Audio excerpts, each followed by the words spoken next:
So we're looking at the age of Jackson today. So we're going to look at the time before and during when President Jackson, Andrew Jackson, was elected, but not just his presidency, but kind of the changes that take place in the country as a whole during that time, somewhat related to him, but also not everything that's going on in the country during the time had to do with Andrew Jackson. But this time period comes to be called the Age of Jackson.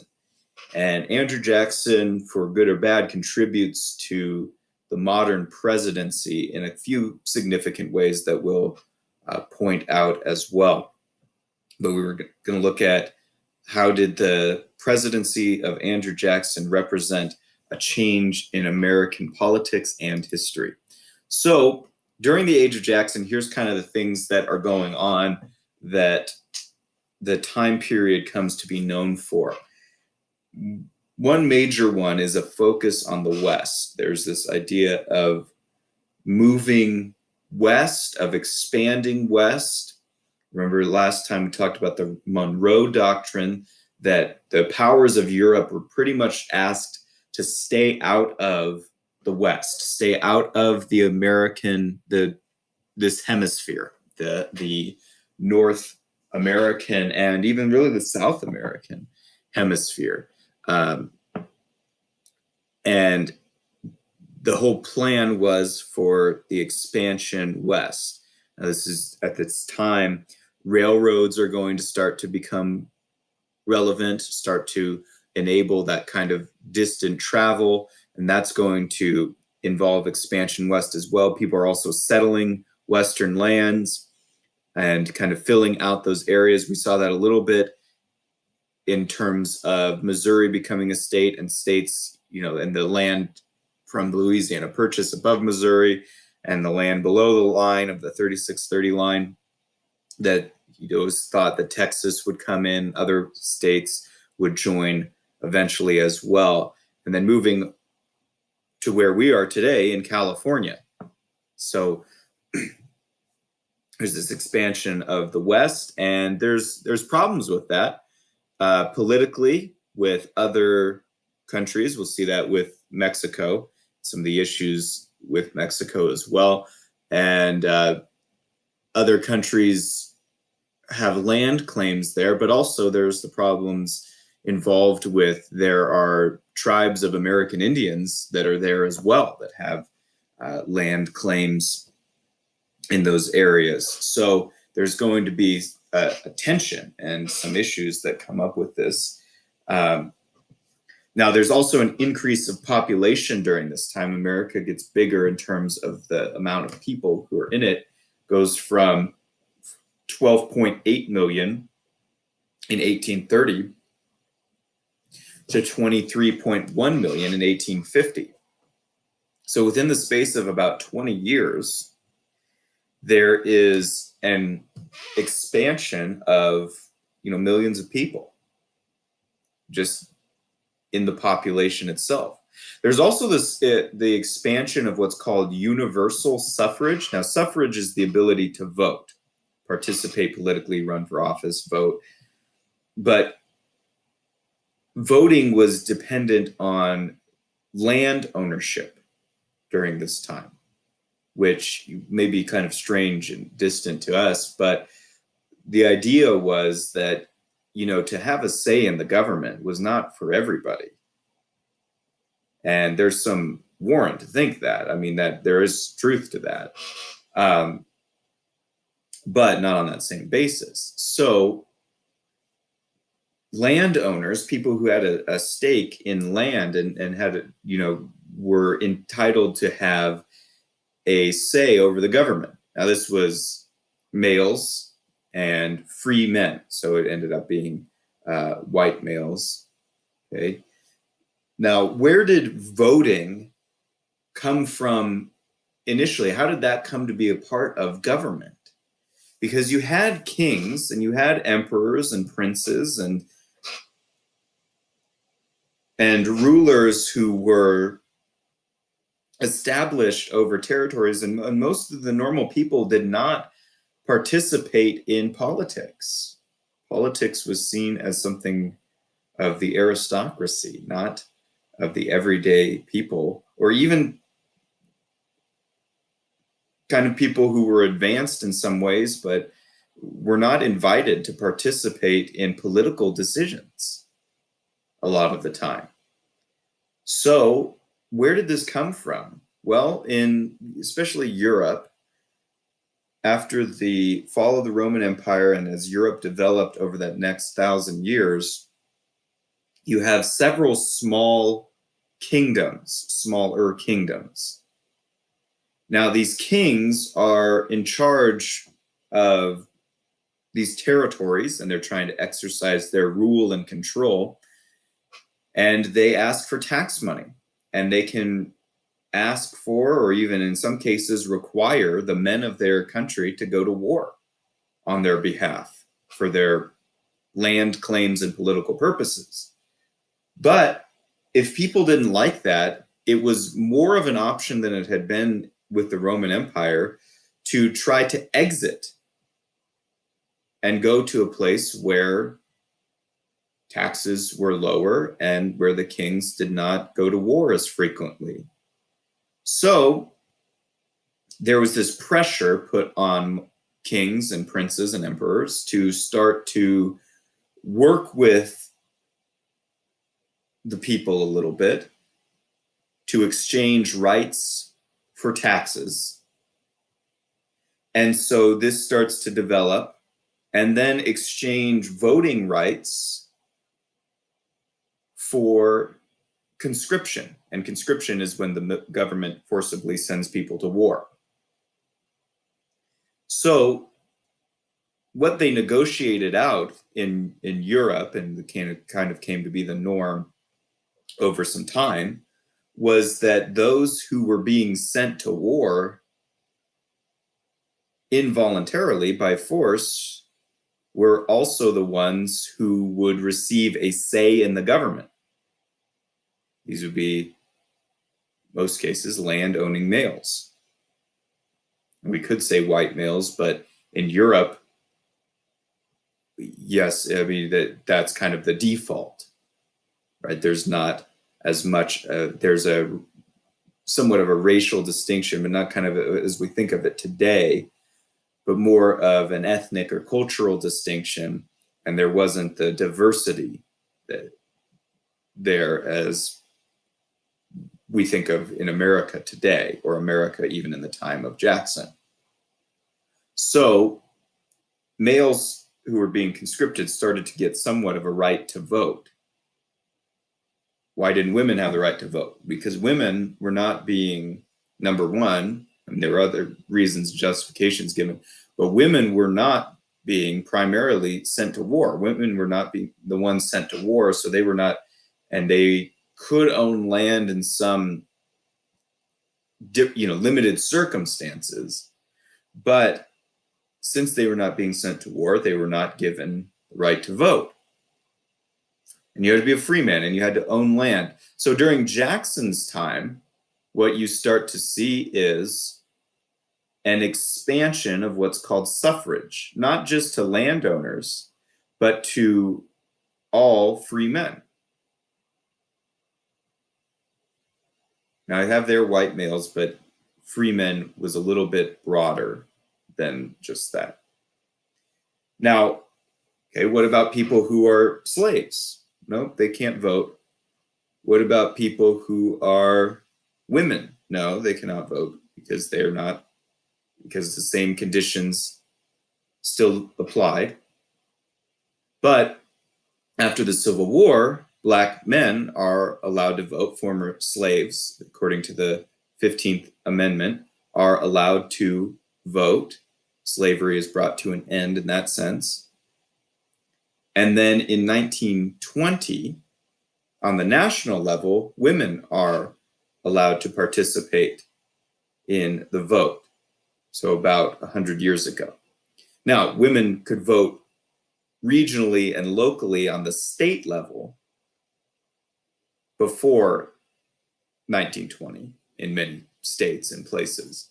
However, it wasn't until 1920 that the change was made in the Constitution. So things developed and changed over time. One of these developments we see during Andrew Jackson's presidency of expansion of universal suffrage. We also see, because of the Industrial Revolution, which we've talked about already, an explosion of business and industry. Business and industry start to grow up during this time as well. And during this time, 7 new states are added to the Union. Now remember, Missouri being added to the Union in 1820 was a big deal. But now several other states are going to be added, slave and free states, which are going to further add to these tensions that already exist in the United States between the North and South, and now will exist in the West as well. 7 new states joined the Union during this time: Arkansas, Michigan, Florida, Iowa, Wisconsin, and California. California joins in 1850.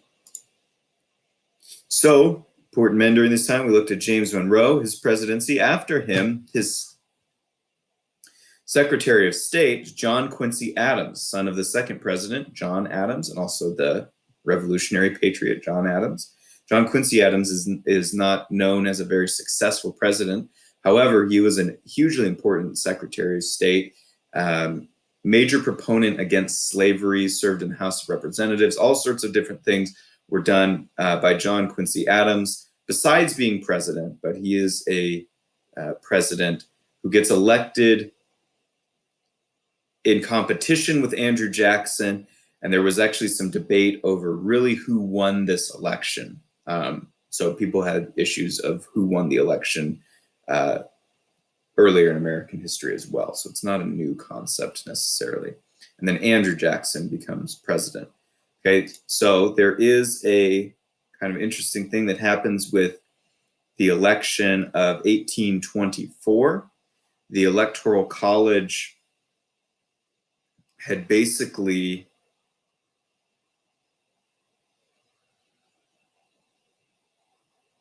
ended up in a situation where there was a tie, and the tie had to be broken, and it was given to John Quincy Adams. The House voted for John Quincy Adams. Now, a lot of people thought, well, he must have done something, or his group must have done something to convince people, and agreed with some sort of corrupt deal to make that happen, and that became known as the corrupt bargain. Whether or not that actually took place is debatable, but it was accused of. He was accused of that during that time. So he becomes a one-term president. Most people wanted Jackson, so they were pretty upset when John Quincy Adams became president. And so he's a one-term president. The next time John Quincy runs again, but Andrew Jackson wins in what looks to be kind of like a landslide. But you can also see the regional division of the country, where the upper northeast of America is voting for John Quincy Adams, who's more of like what we call like that national Republican, that kind of what similar to like a Federalist party that existed in the past, or power of the national government, kind of associated with the industries and things of the North and Northeast. And then Andrew Jackson, even though he got a lot of the northern states, is kind of seen as more of a Southern president, and popularly elected, very popular during this time as well. And he is from the state of Kentucky, which is technically a southern state, but is on the border. Okay, so the South in America goes all the way up to here, what's considered the South. Okay, and includes Missouri, and so, but these are border states. Okay, so they, for example, Kentucky during the Civil War has slaves, but doesn't exit the Union, but it doesn't fight for the Union. So it doesn't fight for the state or for the United States or against the United States. It never exits the United States. It does have slavery, so it's kind of in a middle position. Andrew Jackson, probably recognize him from the $20 bill, hugely popular president during his time, seen as being a real kind of like tough guy, seen as being kind of like another George Washington, in a sense, very popular from his victory of the Battle of New Orleans in the War of 1812, which had made him famous, even though that battle was fought after the peace treaty was officially signed. He is a lawyer, becomes a judge, um, walked around with a bullet in his body for a good amount of his life because he would get into duels. And in one duel, he was actually shot, and the bullet did enter his body and remain there after the fact. But he killed his opponent by shooting him. And you didn't die immediately, most of the time, actually, when you were shot back then. So he took the time after even being shot, aimed at his opponent in a duel. And I believe that duel was over an offense that was made against his wife, Rachel. He is known now. During our time, this would not be seen as a good thing, but in his time, it was seen as a positive thing. He was known as such a tough guy that he was known as an Indian killer. He did own slaves, and now Indian killer. Why would that be a good thing? That's killing other people. That's bad. Well, in their time, when a lot of Americans lived on the frontier and had a lot of interactions and fightings with the Indians, they kind of wanted a tough guy who would come in and not care about anything and kill, who wasn't ashamed of, I killed a bunch of Indians, that were on our case, and I'm not saying that's a good thing, but that was seen as a positive attribute of Andrew Jackson. And we'll see later some of his policies toward the American Indians, and we'll see that in another video that we watch another time. Some things that happened during his presidency is the Nullification Crisis. We talked about nullification before with the Alien and Sedition Acts, with Thomas Jefferson and James Madison wrote those during the presidency of John Adams. And the issue of nullification comes up, and it will continue into the Civil War, leading to the Civil War, and it will actually continue really until our day, of this idea of what if the federal government, the US federal government, makes a law that seems to, at least in the estimation of the state, seems to go against the Constitution. Well, the 10th Amendment says that the only power that has been delegated to the federal government is that which is written down in the Constitution. So if they do something unconstitutional, the argument went that states could decide not to follow it. But this means, in a sense, that states are disobeying the federal government. But it depends on what your view of the United States is. Remember, the states existed first, so is the Union, the United States, a grouping of states that have joined voluntarily together and set up a government that is the creature of this situation, that makes laws and policies on their behalf and manages some things for them and does so based on the Constitution? Or have the states joined an unbreakable union that has a hierarchy of power, and at the top is the US national government, which may tell the states what to do, whether they agree with it or not? Those are two perspectives that are going to continue in the North and South. Both sides are going to continue debating that and lead toward the Civil War, because that is really the ultimate question of the Civil War. One view will allow states to legally secede, another view will not allow states to legally secede. So there's this issue during Jackson's presidency of tariffs, which are a tax. It's like they're trying to bring it into somewhat similarity to our time. A tariff is a tax on foreign imports. So it'd be kind of like a sales tax. It'd be a tax that was added at the ports, that comes out in the charge cost of the item that you're buying. Okay. Now, there was already an issue with tariffs. This is how the United States got its tax money, its revenue was from charging taxes on items. There was no such thing as an income tax back then, or there was such thing. It didn't exist in the American Constitution yet. Now, there's a problem here because the U.S. Constitution says that all taxation has to be uniform. Okay. Now, a tariff, a sales tax, is a uniform tax. But what they were arguing against this tariff was, number one, that it was too much, but number two, that the money was being taken from the South and used on projects in the North and in the West. And if that was the case, they argued that the taxation was not equal.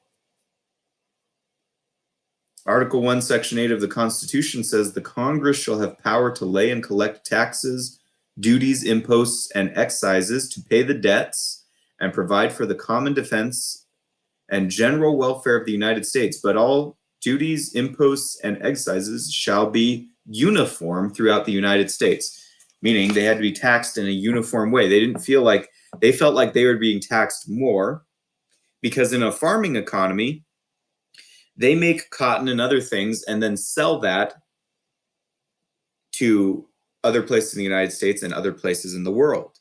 But then they have to buy everything. They have to buy shirts and stuff. So imagine in the South, farming all this cotton, selling it to another country, and you make some money. But now you have to buy your materials, right? Like shirts or something like that.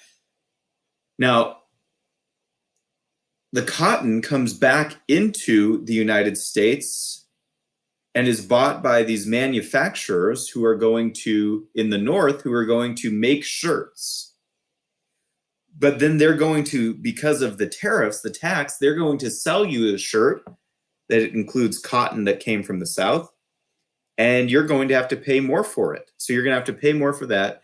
And then the money that you're paying for on the products that you have created are going to come back to you and be more expensive. Now, this is how people were feeling, right? And then they felt like the money being spent and given to the government in these taxes was being spent on projects in the North and in the West rather than in the South. So they were paying more money on things that they produced in order to not get the benefits of that money. Now there's added complication to that and slave labor and all sorts of things, but it's just something to think about.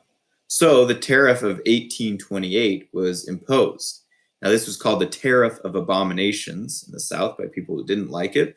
And South Carolina nullified the tariff. They said, we're not going to pay this, and we're not going to allow it to be collected in our state. We believe this is unconstitutional. Whether they're right or wrong on that, it's debatable, but they said, we're not going to do it.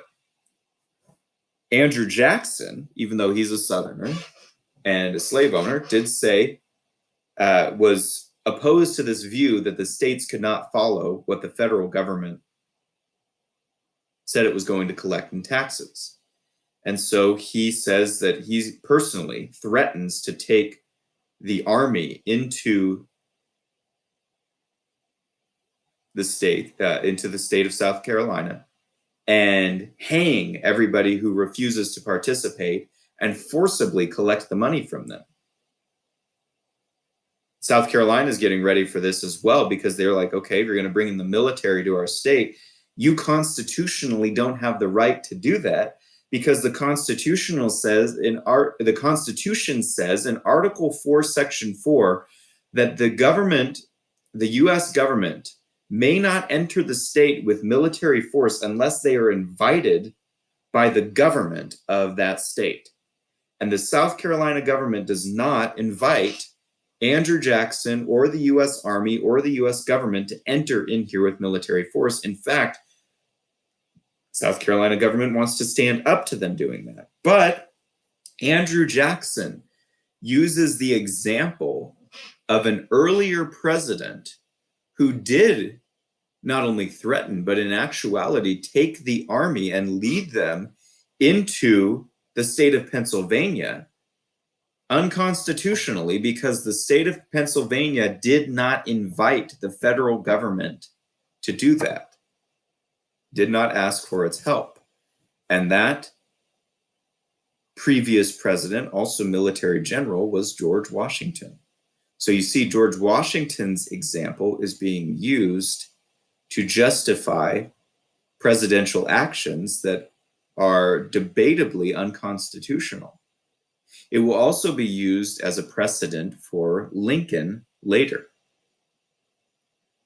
And so Andrew Jackson plans to do this, and he was a military general as well. A force bill is created in Congress to basically say that this is going to happen. Now, a compromise is worked out that avoids a civil war for the time and basically agrees to lower the tariff at a later time. John C. Calhoun argues in favor of nullification against the tariff.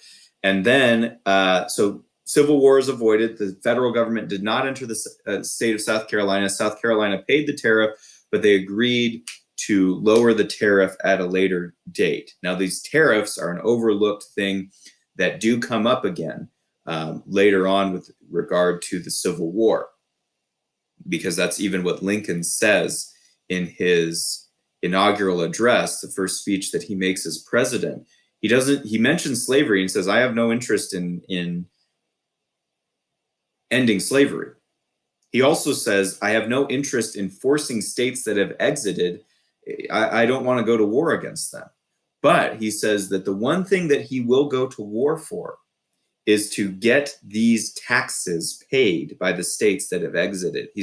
So Lincoln's perspective is, you can say you've exited all you want as long as you continue to pay taxes to the Union. And so that is Lincoln's justification for going to war, is not to end slavery, but to collect the tariff.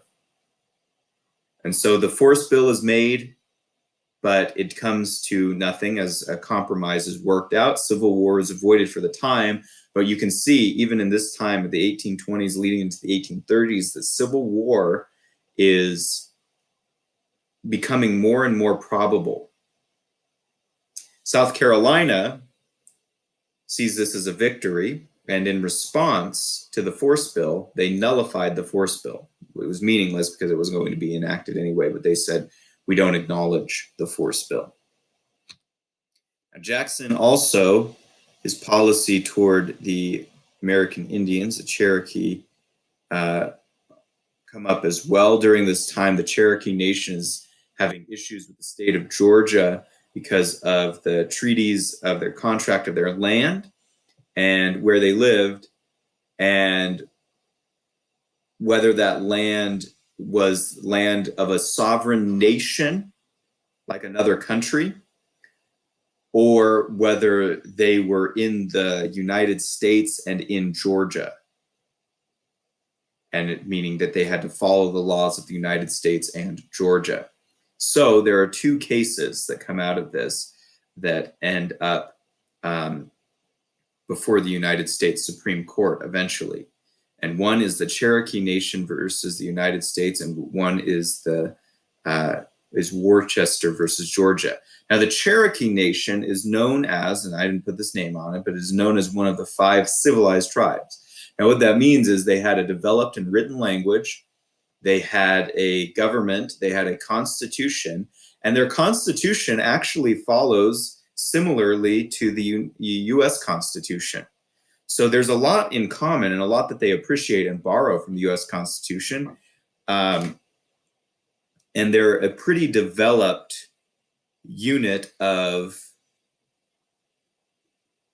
society and government. A lot of them speak English, interact with the United States, all this stuff. But the issue was whether or not this land in Georgia that they occupied belonged to the political state of Georgia, belonged to the political state of the Cherokee Nation, or belonged to the United States. And with those different perspectives, you see a conflict between governmental rights to territory. So if it belongs to Georgia, can citizens of Georgia go and basically just take that land? But if it belongs to the Cherokee Nation, what is the authority of the state of Georgia? Does Georgia even belong to the United States in that terminology? Because Georgia existed before the United States, declared independence, and then joined, yes, into the Union, but it existed prior to the United States. So who gets to make the judgment call of authority? Now, the Cherokee Nation versus the United States case was decided by the Supreme Court, where they initially kind of ruled that the Cherokee Nation is not the same as a nation. However, when this guy named Samuel Worcester, who was a missionary who lived in the Cherokee Nation and was trying to convert the Cherokee to Christianity, but he was welcomed to live there, he was told by the state of Georgia to not do that anymore, to exit. But he said, "You can't tell me what to do. I'm in another country." So he's eventually arrested by the state of Georgia. And because now this is an international problem, because the state of Georgia is now at odds with this Indian tribe that is calling itself a nation, this has to be resolved by a court that can deal with those things. And so it goes to, again, to the US Supreme Court. And so it is argued at that point that the Cherokee Nation has all the factors of being a nation. It is like there's another country within Georgia. Now, the Supreme Court rules this, but Jackson, not wanting to have a civil war over states' rights with Georgia, refuses to enforce it and basically told the Georgians that if you put enough pressure coercively on the Cherokee, they will leave. And they tried to work out a deal. Some of the Cherokee leadership tried to work out a deal of trying to exit at Georgia, their land, their homes, and go get land somewhere else. And some of them did that, but they were seen as often as traitors for doing that. Now, some of the leadership of the Cherokee Nation signed a treaty agreeing that all their people would exit, but not all the people agreed to it. So their leadership, a lot of them who were eventually murdered because of signing that treaty, were seen as traitors. And then a lot of people did move west of the Cherokee Nation. However, a lot of them did not move.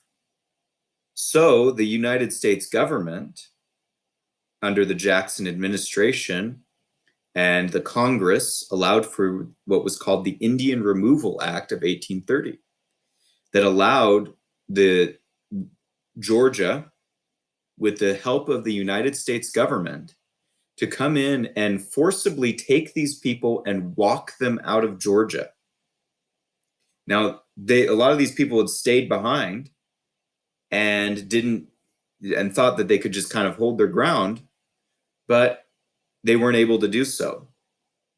All of a sudden, troops are coming in and forcing them into groups and things and walking them out of Georgia and to the west.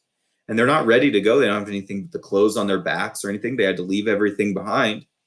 And this caused some 4,000 deaths of moving this group out of the country. Now, the Supreme Court had said that the Cherokee Nation was right and that it was, in fact, a nation.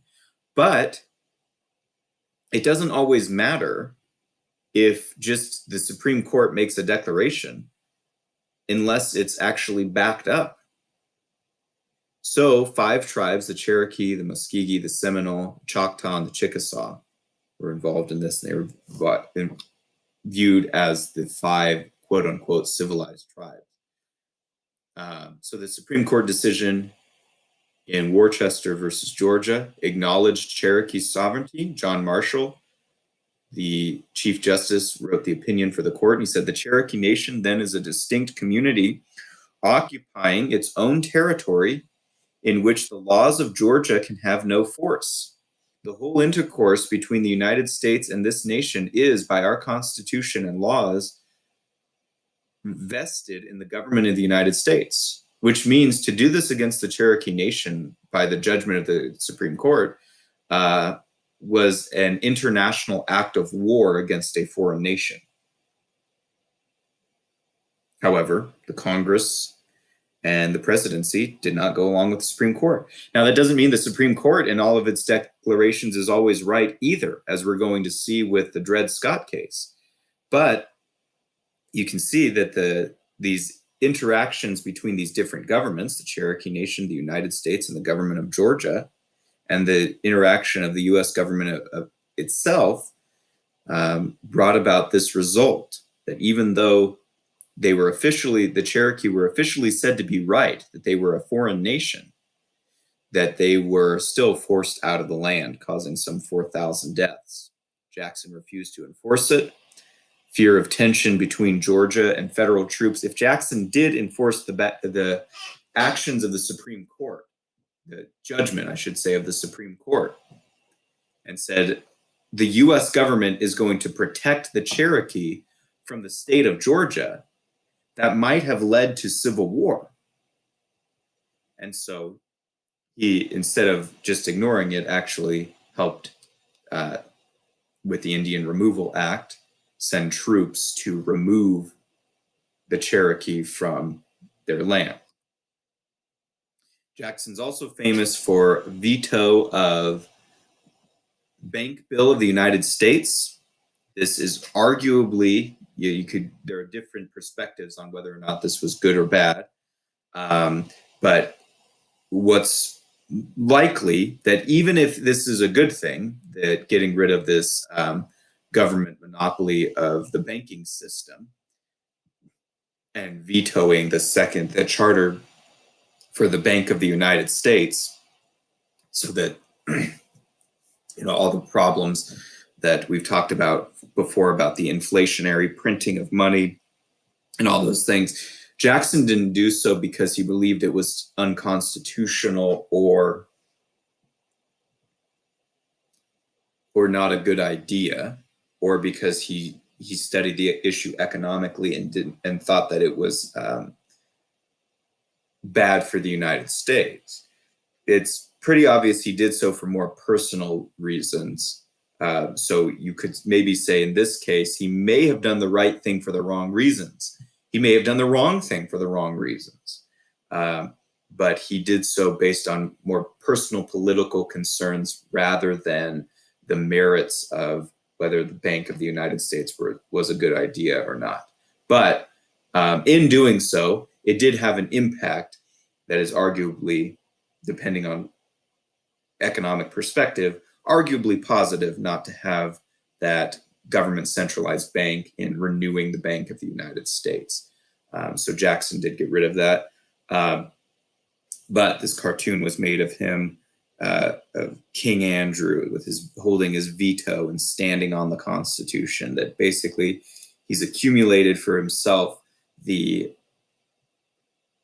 power of a king rather than a president. Now, Andrew Jackson contributes a few important things to the modern presidency and to the presidency that would continue to develop. One is he contributed the idea of the popularity of the presidency, meaning people wanted to, and that the idea that the president is an average type of person, kind of like the rest of us. That's one of the things that Andrew Jackson kind of starts, is that people wanted a president that was like them and that they could see as they could get along with, and kind of the people's president, not a governmental elite, but a man of the people. So that kind of idea kind of starts around and is embodied in Andrew Jackson. He also impacts the idea of the president taking action to accomplish his agenda through executive orders rather than through the process of bills being made to laws and presidents veto them or don't. And that negotiation that's in American history and in the Constitution, he kind of moves forward the idea that presidents can accomplish things through executive order. And so those are a couple of the things that Jackson contributes. He also contributes by doing that the idea that the American government is summed up and led by one individual, which is the president. The president is not supposed to be the king and the leader of the US government and the leader of the free world. The president is supposed to be simply an executive of one part of the US federal government that plays a constitutional role and is sworn an oath to uphold the Constitution. However, now we see the presidency as the leader of the free world, and that kind of starts with Andrew Jackson. So kind of the popularity of the presidency, the expansion of the political agenda of the presidency through executive order, and then the consolidation of power of the presidency with Andrew Jackson as well. And so Andrew Jackson is kind of seen as a turning point and not rather a development in the office of the US presidency that would continue to develop further throughout this time and into the rest of US history.